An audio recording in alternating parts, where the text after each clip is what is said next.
Suara Pembaharuan Indonesia Televisi.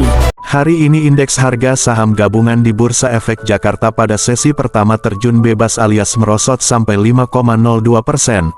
Hal ini membuat Bursa Efek Indonesia melakukan penutupan transaksi untuk sementara. Hal ini dapat dianggap kejadian luar biasa yang dilakukan Bursa Efek Indonesia dalam waktu 5 tahun terakhir.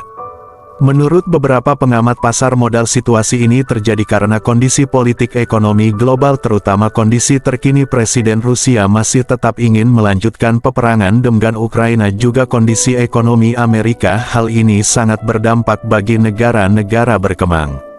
Faktor dalam negeri, sentimen pasar masih sangat tinggi terhadap kebijakan-kebijakan Presiden Prabowo yang tidak memberikan dampak apapun untuk meningkatkan daya beli masyarakat.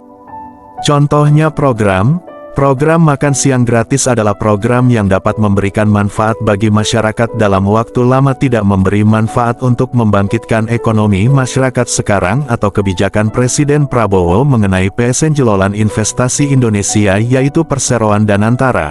Pasca pembentukannya, kondisi transaksi di Bursa Efek Jakarta semakin terpuruk. Pasar menanggapi dengan sentimen negatif semua kebijakan Presiden Prabowo.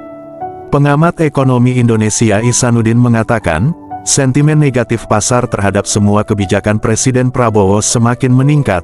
Hal ini bahkan sudah sama dengan kondisi IHSG 1998 dan 2020 pada waktu pandemik COVID-19. Menurutnya, Indonesia sudah hampir masuk situasi krisis ekonomi. Hal ini membuat Presiden Prabowo harus segera rombak semua kebijakan ekonomi mikro dan makronya.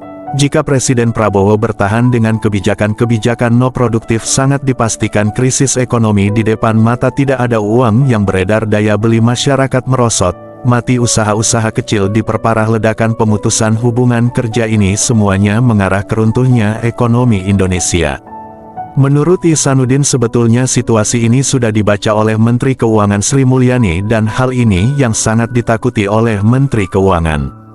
Sikap Menteri Keuangan tidak mengumumkan anggaran pendapatan dan belanja negara Januari tahun 2025 karena kondisi fiskal Indonesia sedang tidak baik-baik saja. Jika dipaksa untuk diumumkan, maka yang akan terjadi sentimen negatif pasar akan semakin tinggi. Pastinya investor menjadi ketakutan jika melihat kondisi fiskal kita tidak baik-baik saja. Dalam kondisi seperti ini, kembali saya ingatkan Presiden Prabowo, ayo segera berbenah, jangan cuma omon-omon saja.